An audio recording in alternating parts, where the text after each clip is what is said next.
I have a short presentation that I'll share with you, and I always start by saying it'll be short, and then I feel like I get chatty. So please feel free to interrupt with questions.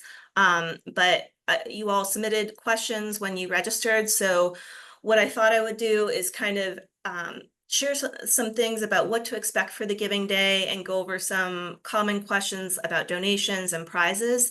And then we can get into other questions that folks have at the end that you submitted about kind of social media strategy and email strategy, and we can have more of a conversation there. So I will share my screen and get rolling. And I've been having computer issues, so if this call shuts off in the middle of the call, it was not me hanging up on you. It's this computer needs to be replaced. So, um, good old fashioned nonprofits. We hold on to stuff for a while and try to save money, but it's probably time. She's ready for to be put out to pasture, I think. All right, so let's hope that doesn't happen. And all right, there it is. I can share my screen and get rolling. All right, folks can see that I have a PowerPoint up. Great, thanks. All right. So thank you all for joining today. I really appreciate it. I think I know everyone on the call, but just in case, and for folks who listen afterward, I'm Lindsay Gleason. I'm the Assistant Director here at the Community Foundation, and this is my third Giving Day with the Community Foundation, and it's always a lot of fun because it's a great opportunity to connect with all of you and to talk strategy, learn what's going on at your organization, and just to see you all raise money for the important work that you're doing. So I really love being a part of this event.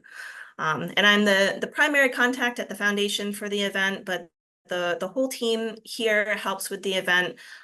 So you might be hearing not just from me next week, but from other folks too, as we all pitch in to help manage everything going on next week. And it's hard to believe it's next week, but things kick off at noon, Wednesday, June 26th, which is just about 8 days away. So exciting. So here are some things to know for the Giving Day. What I would like to know is why this isn't going forward. There we go. All right. So what to expect on the Giving Day? I will be sending update emails, hopefully not a ton of them, but just keep your eye on your email. And just read over what we're sending out because sometimes it's just reminders on, hey, just as a reminder, you can only add in these certain types of donations, or if we are having some kind of issue with the website, we would let you know that way. Hopefully we won't, but just keep your eye on your email. And if there's anyone else that in your organization that you would like to be put on the email list, just send a note to me, Lindsay Gleason at cfnrv.org, and I'm happy to add them. The whole Community Foundation team will be helping with the event, so please watch out for emails from them, and I'll kind of get into that in the next slide. Primary contact is me. Reach out to me for everything, and I'll kind of triage things, and but someone else from the team might respond to help with your question. Something to expect on the website itself. Once things hit noon next Wednesday, the leaderboards for all the grants and prizes will appear on the website. There's an example of what a leaderboard for a power hour looks like on the right here. So and once the power hour hits, and that's the first one kind of kicking things off, all the numbers will start to change on the side there. So you'll see that things are in alphabetical order right now. Things will change once donations start to roll in, but you'll see all kinds of leaderboards for the different grants and prizes show up. So you can check that out and see how the competition is going.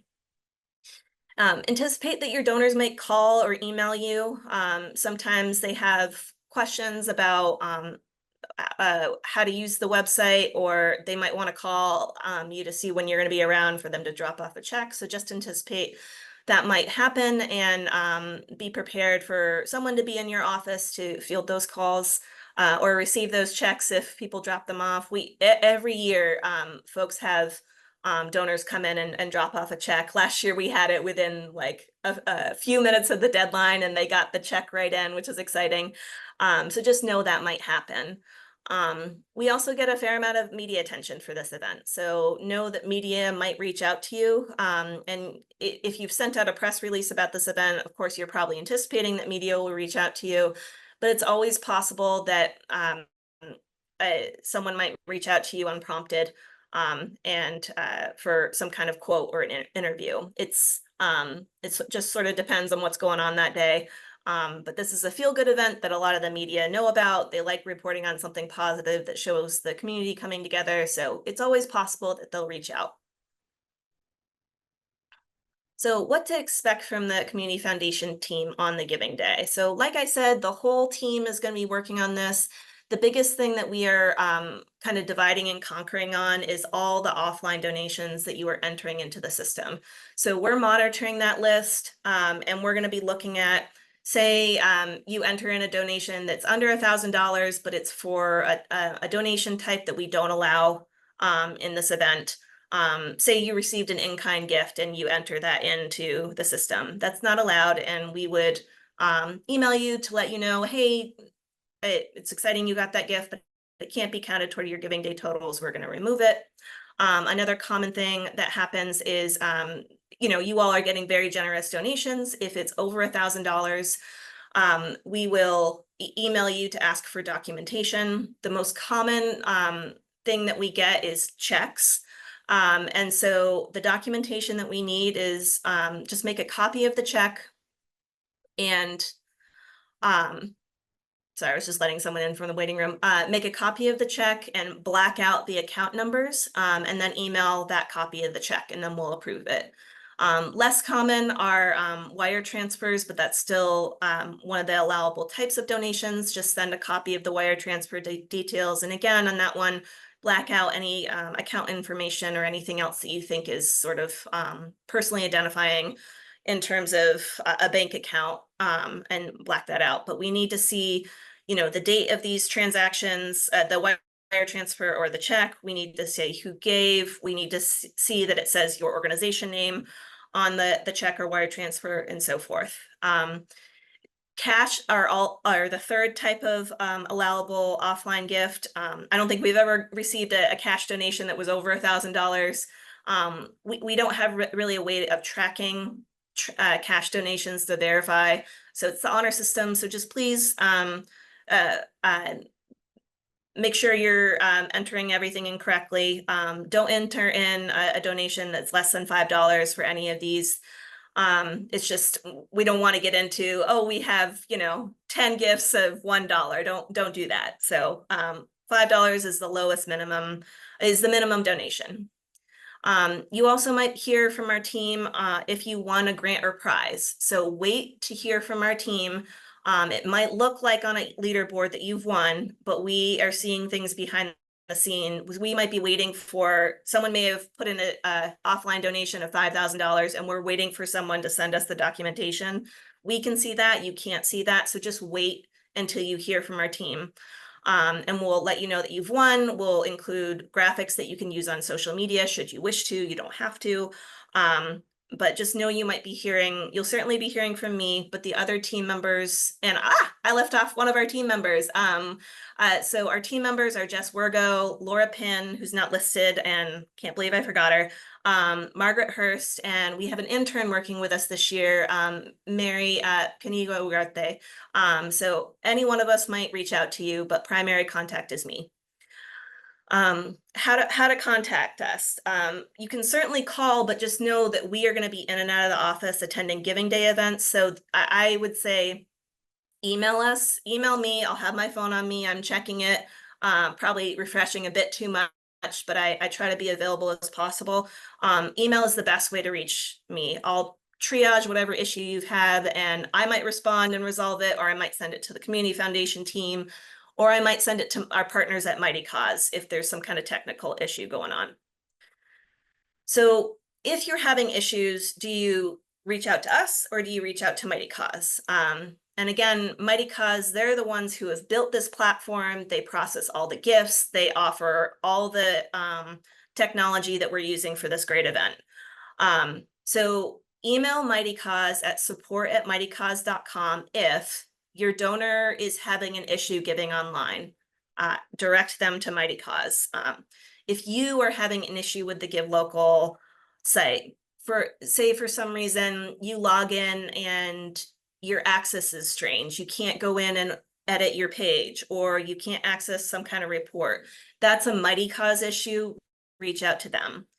And then email them if it's super late at night or super early in the morning. They're going to be available all 24 hours of the event. And the best way to get in touch with them is support@mightycause.com, because it goes into their system and it generates a ticket. So once you send a note to that email, you'll get a ticket back saying, here's your ticket number, reference this if you're having issues, but they will respond quickly. But it just helps them track it in the system, and multiple people are looking at that so they can help you as fast as possible. So those are the scenarios where I would strongly suggest skipping over me and going to Mighty Cause. Email me if you have any documentation of an offline donation over $1,000. Email me with questions about grants and prizes. And then also, if you're not sure who to reach out to, email me. That's totally fine. I'm always happy to hear from you. It's always a hectic day, but that doesn't mean that I don't want to hear from you. I would much rather hear from you about a question that you think is kind of small, than have you worry about something going wrong. Just email me. I'm always happy to hear from you. So just let me know, but do it as soon as possible, as soon as you're having an issue. Once it gets into the last couple hours of the event, it gets really kind of wild here, because it's like a deluge of donations. So just know you gotta just reach out as soon as possible, okay? But people always have questions about our grants and prizes. So this year we're giving out $20,000 in grants and prizes, and that's courtesy of the Community Foundation, as well as our corporate sponsors, led by National Bank of Blacksburg and a bunch of other wonderful partners, including Atlantic Union Bank, First Bank and Trust. We have some awesome partners, and they make these grants and prizes possible. Each grant and prize ranges from $500 to $1,500, and an organization can win up to 1 grant and 3 prizes. And I'm going to send you, you may have seen it, but if not, I have a reference sheet for all the grants and prizes, and what's a grant, what's a prize, what's the criteria for each, and hopefully that's a helpful chart for you to keep in mind. Again, please don't announce that you've won a grant or prize until we tell you that you've won something. So wait for an email from us. It might look like on the leaderboard that you've won something, but again, we're seeing stuff behind the scenes. So just wait on that. Keep that grants and prize reference sheet handy. I will send you a link to that either after I'm done with these slides, or after the presentation. But just know some of these grants and prizes are for the entire event. So all the gifts that you get during early giving and the giving day count for some of these. Some are just for early giving. Some are just for the giving day. Some are online only. The farthest donor prize, that's for whichever organization has the donor who is physically farthest from the Community Foundation's office in Blacksburg, who has a billing address that's the farthest. So I should have said that better. The billing address is the farthest from the Community Foundation address. It can't be that your uncle is visiting Australia and he makes a donation, but he lives in Massachusetts. His billing address would be from Massachusetts. And the farthest donor prize is online only. We don't accept any offline gifts for that one. So again, I'll send this reference sheet to you all. Here's some examples of grants and prizes. So 2 that are for the entire event are most number of unique donors. And what do we mean by unique donors? That just means we're counting every donor once. So say Lindsay, I'm really excited about Cardinal News, and I make 4 donations to you all. For the most unique donors grant, I count 1 time. But all of my, say I gave $25 each time, that's still $100 to your organization. But for the purposes of that grant, I'm counting once. Another type of grant that is for the entire event, so that's including early giving and the giving day, is most money raised overall. And for both these types of grants, we have 3 category sizes: small, medium, and large. And that is based on your budget size. So if you're a small organization, it's $70,000 and under. If you're a medium organization, it's $70,001 to $399,999. That's medium. anything that's large is 400,000 and up. So that's how we break those out. That's all listed on the grants and prizes page on the website. But it's based on your operating budget size. So if you see your organization listed in the wrong category, now is the chance to tell me that it's wrong, and we can move you, but it's going to be really hard to move you the day of. So make sure to review that list, and I'll send you that link as well. Like I mentioned, some of these prizes are online only. The farthest donor prize, so only gifts made through the GiveLocalNRV website will count toward that prize. And again, farthest donors based on billing address. And then the golden ticket prizes, those are online only prizes as well. So next, part of the fun of the giving day, we've had this early giving period where it's several weeks build up where you can reach out to folks and people can donate. But then the giving day itself is a kind of a, I was going to say wild 24-hour period, but it's sort of like, it's organized wildness. You know, there's just a lot going on, lots of donations coming in.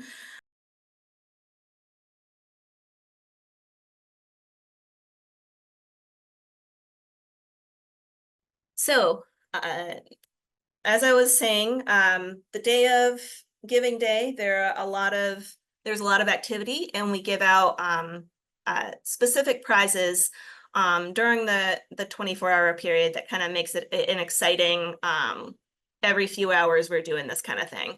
So we give give away 11 Power Hour and Golden Ticket prizes. And I have the schedule that I can send out to you also in a link. So I'll just send you a bunch of links after this. So you can see where the specific hours are. An organization can only win either a Power Hour or a Golden Ticket. So that's a change from previous years, but we're just trying to spread the love around a little bit more. So more organizations have a chance to win these prizes. So what's the difference between these two?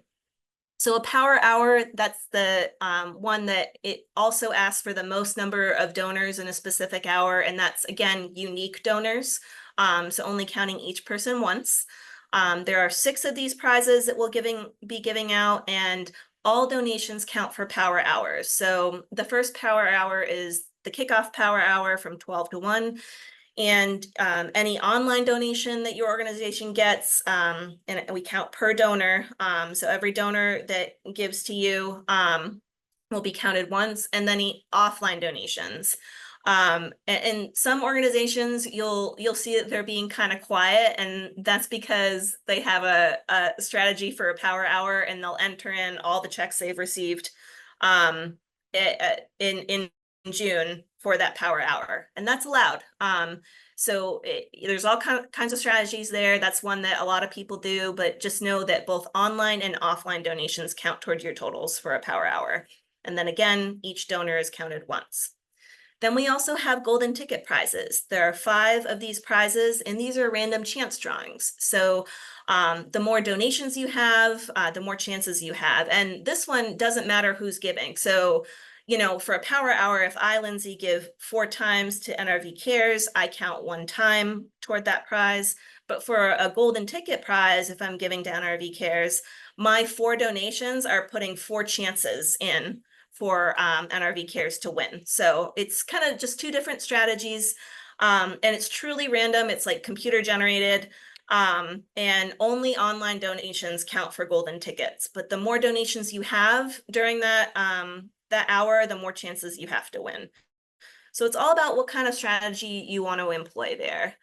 And Dutchie is asking, am I seeing this right? 241 organizations are taking part. That's a great question, Dutchie. Only 130 organizations are taking part in this year's Giving Day. And what you're seeing, I think you're probably on the search page on the Giving Day website. And so what you're seeing there, that search automatically shows you every organization that's participating in the event, every organization that has a page on the website but didn't register for this year's event, and then every fundraising page that has been set up. So Springhouse, I don't know, they have several dozen peer-to-peer fundraising pages from their students and families of students set up. So all of those pages show up in the search there. So that's where that 241 number comes from. So but there are 130 organizations registered this year, including the Community Foundation.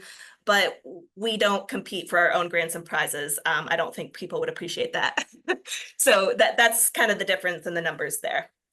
So, but they do show up, like, you have to scroll past some inactive people essentially to get to an active one, just because you can't tell from that initial page. Yeah, you can't tell from that initial page, and we Okay. could probably hide the folks who aren't participating.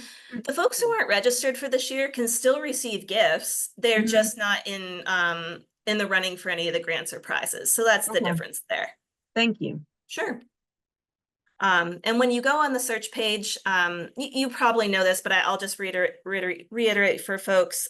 When you go on the search page, you'll be like, why is everything out of order? And that's on purpose. We don't have everyone in alphabetical order, because if we did that, the same organizations and pages would appear at the top every time.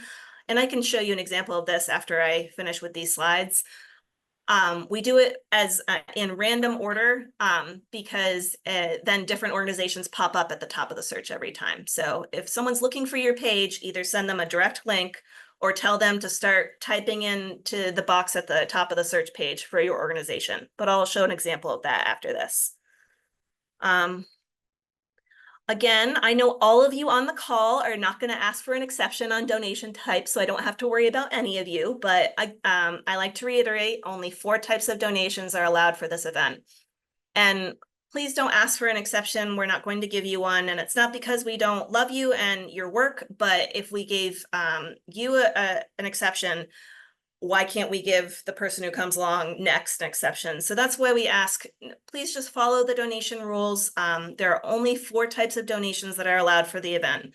The only online donation that is allowed for this event are donations made through the GiveLocalNRV.org website. If someone makes a donation through your Facebook fundraiser or through PayPal or through your website, none of those can be counted toward your totals. You have to direct them to the GiveLocalNRV.org website. And why do we do that? The reason why is, one, it would be chaotic to have to monitor all these different donations from different places. We don't even want to get into that. The second one is, and more importantly, we're trying to drive all this traffic to this website so people see not only your page, but hopefully look around the rest of the website. And whether they just check out how the Giving Day totals are going, or they poke around and make gifts to other organizations, we want to drive all the traffic there. We get thousands of visitors to this website, and we're trying to drive everyone to the one place. So this is the only type of online donation that's allowed. Please don't enter in any others as an offline gift. Those will be removed from the system. So in terms of allowable offline donations, we only allow checks, cash, and wire transfers. And again, the donation window is June 1 to noon on June 27th.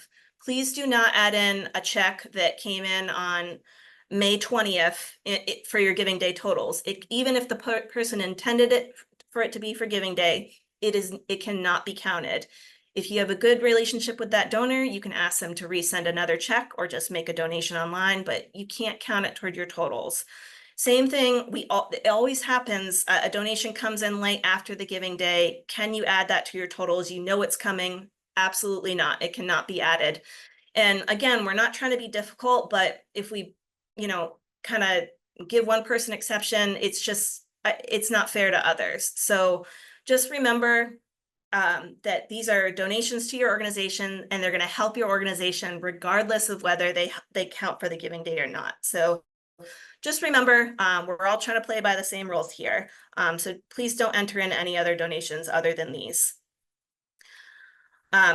If a check or wire transfer is more than $1,000, I think I said this previously, but just to reiterate, please email a copy of the whole front of the check, and you can black out the account info.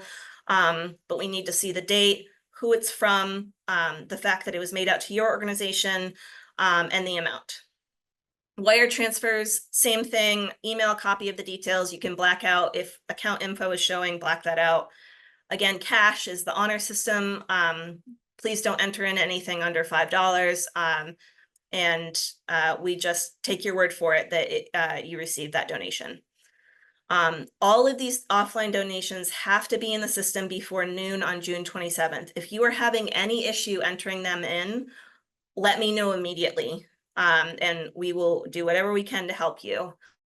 If the donation is over $1,000, email the documentation to me before noon on the 27th. It's not going to work if you email it at 1 o'clock on the 27th. I'm not going to approve it. It has to all be in before noon. And lastly, our team will not enter in any offline donations for you. Please make sure that you know how to do that. You can practice a donation, entering one in and just not click submit on it. Have someone else on your team prepared to do it. If someone else on your team doesn't have access to the website and they would like to have access, let us know now and we can get them added.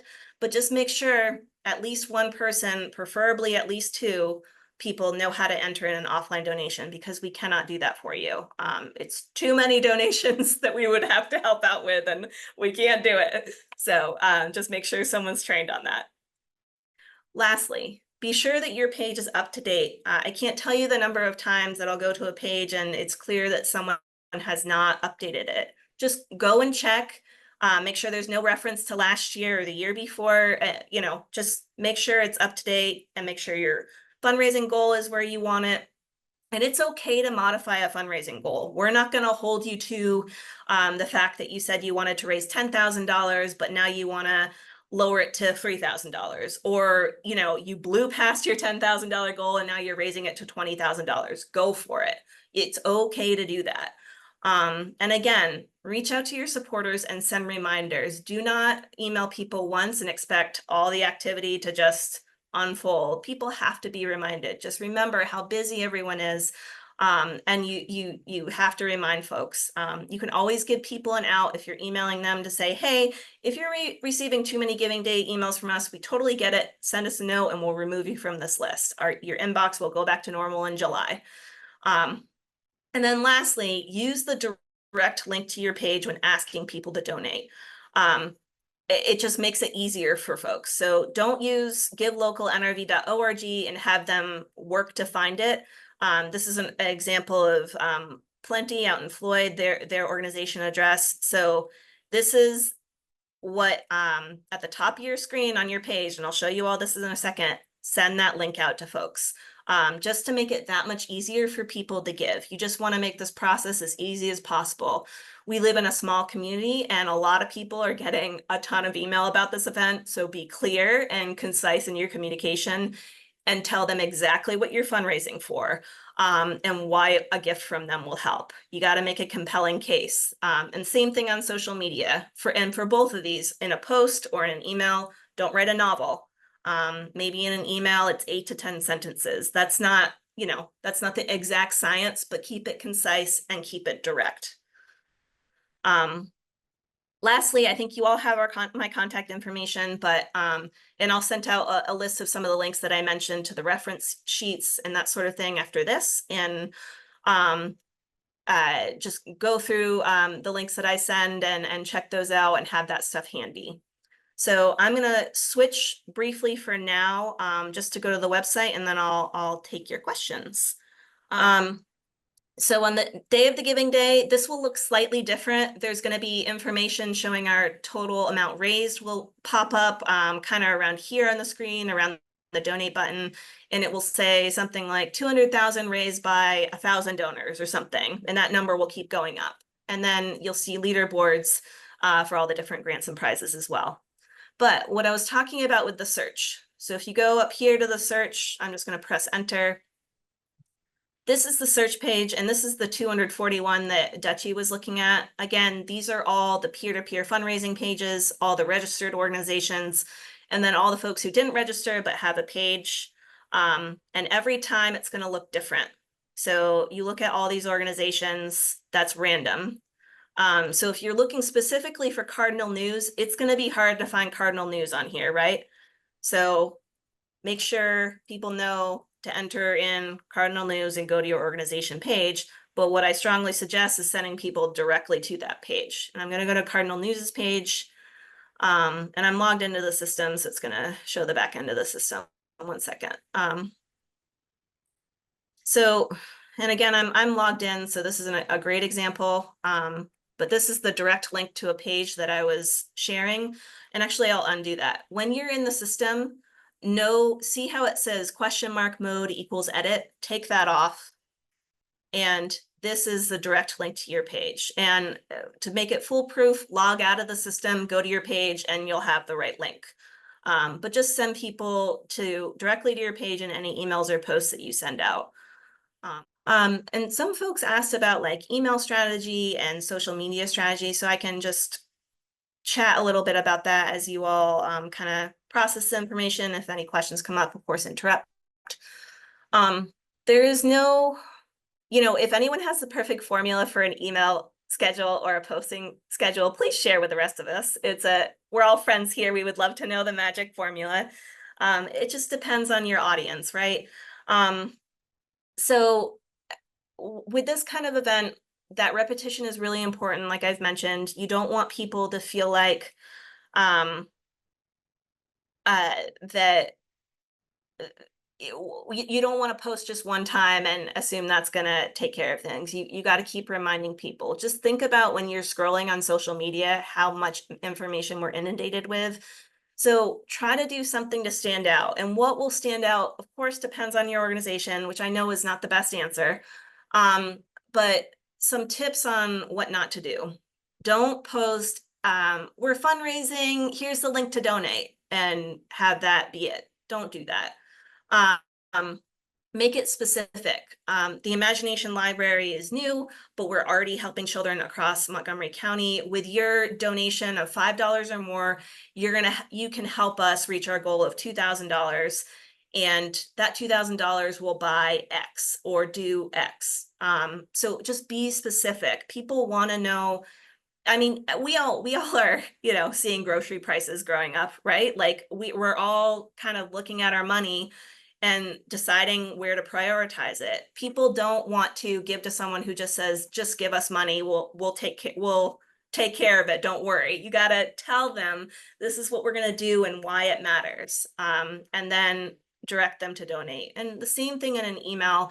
And with your social media posts, if you're able to be creative, if you're able to do a creative short video or graphic or something that will catch someone's eye, that's always a good idea, but just make sure you're being specific about what the need is and how a gift can help. And I always tell folks, if you have an example of $5 will buy X, tell people, or 25 or 35. But if you're kind of raising money for operating support, what you can say is something like, your gift of $5 or more combined with others will help us do X. And it can help us to do things like X, Y, Z, and give examples. People like to know specifics. So do that in your posts, do that in your emails. And if you're in the position where you haven't really emailed your donors yet, it's okay. You can still find success. See, Wendy's cat is ready to donate. That's very exciting. So just take some time, craft an email. You can copy and paste some of the stuff that you put on your organization page and send a note out to folks. And if you're able to, what I would do at minimum is separate it into people who've donated to you in the past and people who haven't donated to you. Now you can kind of segment it more into, okay, board members or volunteers or so forth. But if you don't have a lot of time, do the email to people who have donated and people who haven't, and tweak the message slightly, but it's a similar message in each one. Send that note out today, then send another note maybe on Monday and tweak the language to say, if you haven't given yet, just so you know, we've raised $500 so far, or whatever your amount is, from 12 donors. Can you help us keep going to 1,000?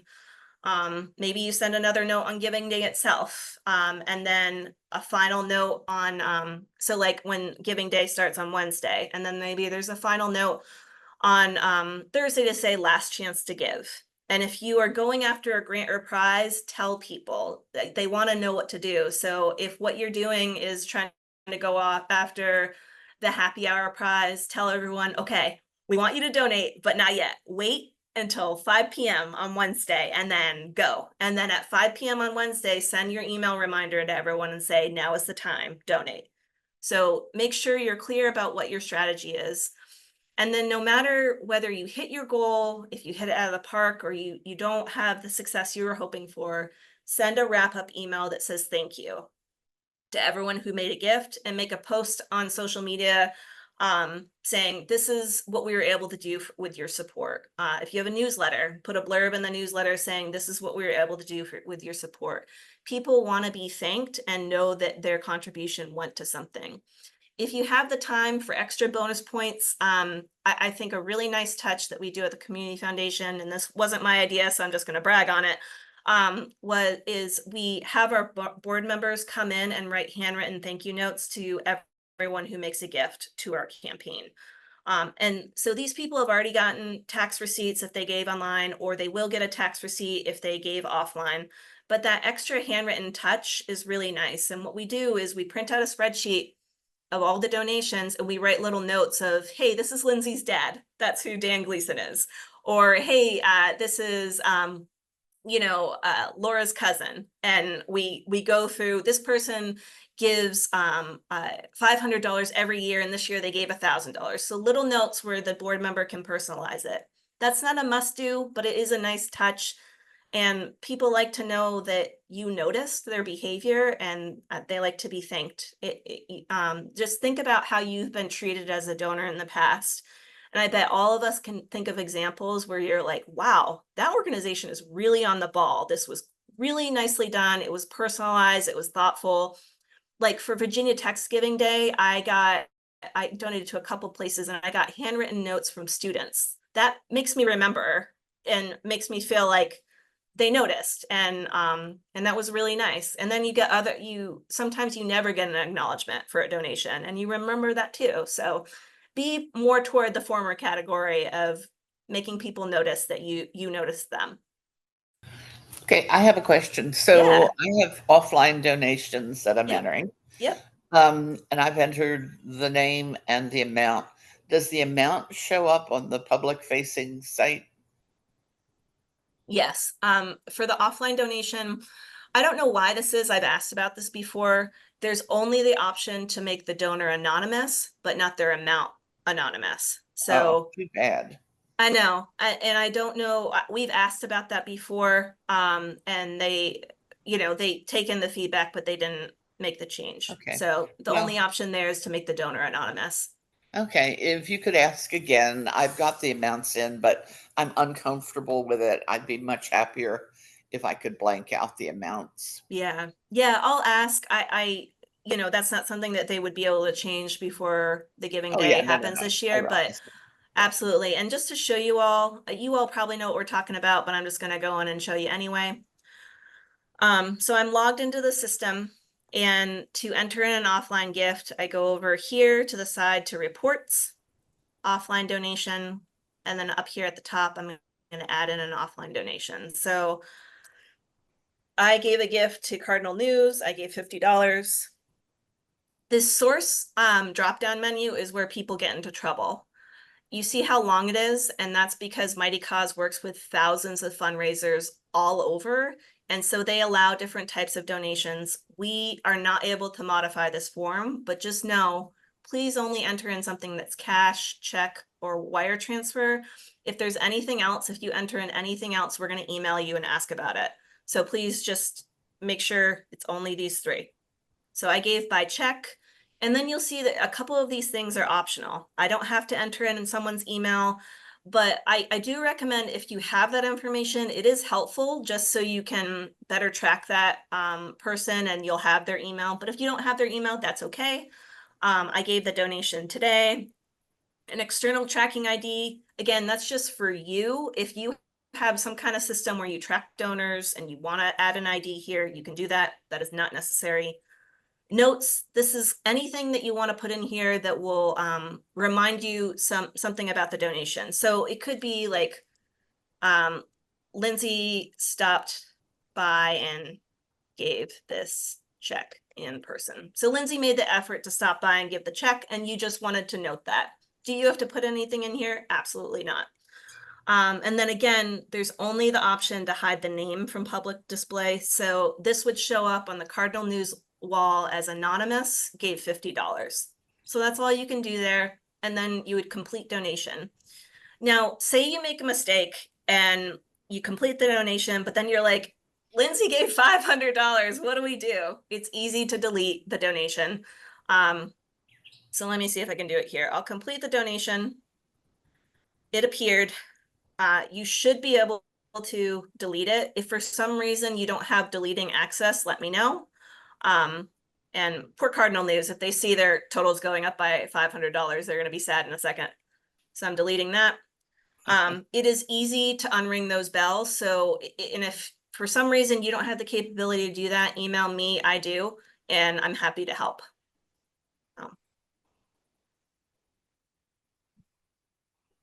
A couple of things that people often forget to check are over in the checkout side here. Just take a look. Probably all of you have reviewed your organization page, right? You've made your updates, you've added your goal for this year, maybe you changed some pictures.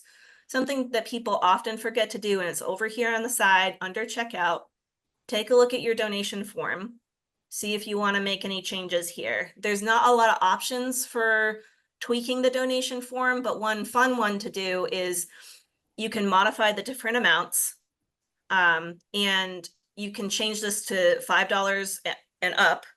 And then you can add a description of what this $30 represents. If you don't have that information, that's okay. You don't have to add it, but just know you'll see this take a look around out on other pages on the website to see how they do this. But for example, I was looking at an animal shelter's donation page today, and it was like $35 buys 3 bags of dog food.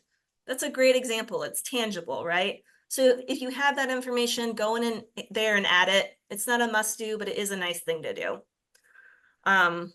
That's kind of the main edit you can make there. I think you have the capability of maybe adding one more question, but the system limits you adding a lot of questions here because they want the donate process to be as fast as possible.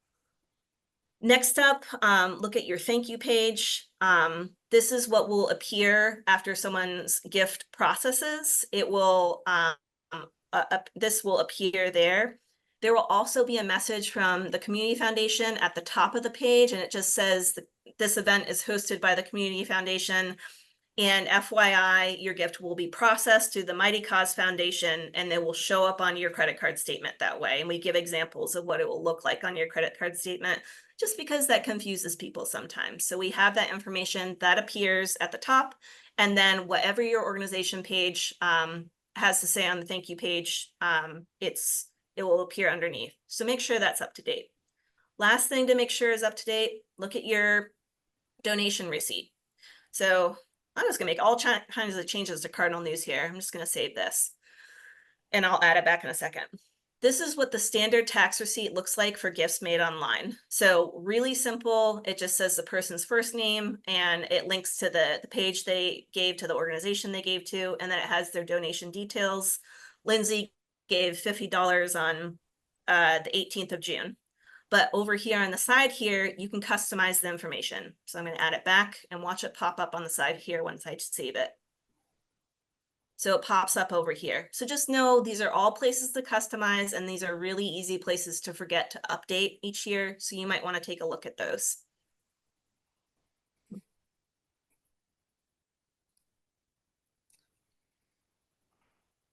And you can send a test receipt to yourself to make sure you know what it looks like.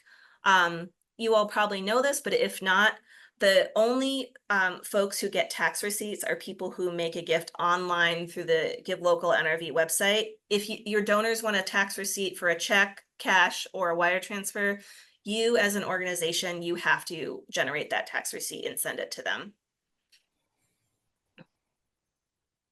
And then lastly, another one that's people always ask about is, when do we get the money? And that's a good one. It's important. You will get the money in July as one lump sum. So it happens that you'll either get it twice in the month or once in the month. So if you have it set up where you get electronic bank transfer, so an EBT transaction, Mighty Cause wires you the money and it ends up in your bank account, you will get a lump sum on July 10th or around there if that's a weekend, and July 25th, and same thing around there if it's a weekend. And so it just splits up, because if you say you were fundraising all month and you got donations between June 1st and June 16th, That lump sum, say you raised $1,000, that $1,000 will be deposited in your account on July 10th. The rest of the money for the rest of the month will be deposited in your account on the 25th. If you didn't connect by EBT, you don't have to, but you choose to receive a check, that will also be one lump sum. And I believe that appears around the 10th of the month. It's mailed out around then. There is a $5 check processing fee that Mighty Cause takes out. So if you raise $5,000, you will receive $4,995. So just know to anticipate that. If your organization wins a grant or prize, the Community Foundation cuts those checks and those will arrive in July as well. So those are kind of, I think, some of the major ones that folks ask about. And just wait to hear from us, particularly for the last prizes of the day. There's a golden ticket and power hour in the last hour of the day. It's going to take us a minute to make sure that everything is calculated. And we've approved everything else in the system. So just wait for us to let you know that you've won one of those, but wait to let us until we let you know that you've won any grant or prize.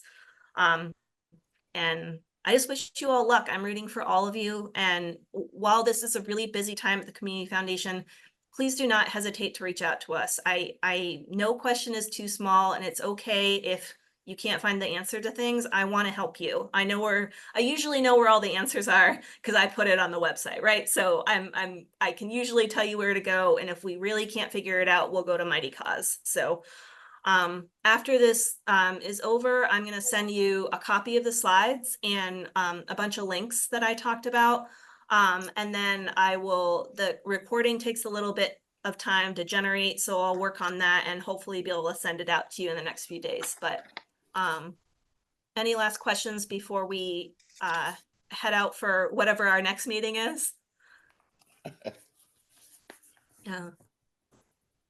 Okay, and I expect Wendy's cat to give gifts to all of us. I mean, she heard that we're all participating, and she seems like a really community-minded kitty, so. She is. She loves you Yeah. all. Oh, she's adorable. Tell her how pretty I think she is.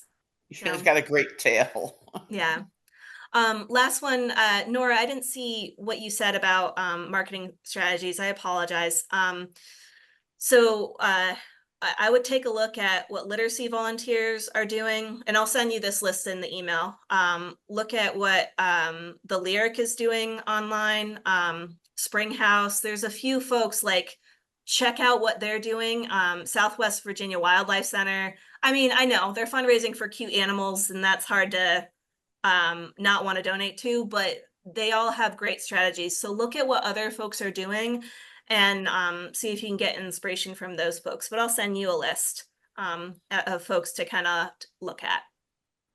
All right, everybody. It was great to see all of you. Thanks for making the time. I know everyone's busy, and it was good to see all of you. So truly reach out anytime. I'm here, and I just hope you can hear me rooting on you all on as well.